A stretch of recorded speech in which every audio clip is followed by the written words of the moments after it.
Let's chat while I make some paint swatches for my book.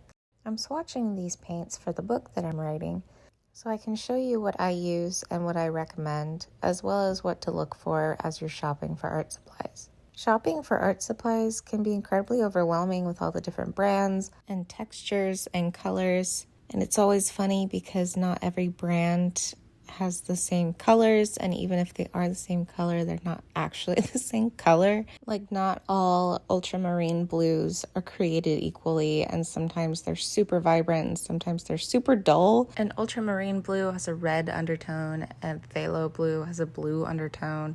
You kind of have to know this while you're color mixing so that you know which colors you can actually mix and not end up with like a muddy mess.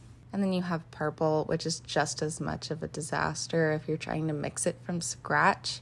If you use a green undertone blue with a red, they're gonna turn kind of funny and they're not gonna give you what you're hoping for.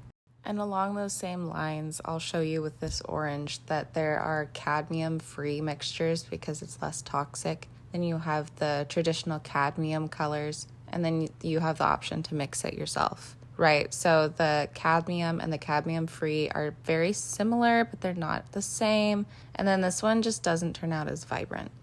Now, I say all of this because there's so much information out there and there's so many different tools that it can be terribly overwhelming. I mean, do you ever just like stand in the aisle at the craft store and just stare at everything? Because like, how are you supposed to know what to do? Now, I don't have time to explain like every piece of advice that I have for you, but a key one is to do what I'm doing and make a paint swatch like cheat sheet of all the colors that you already have.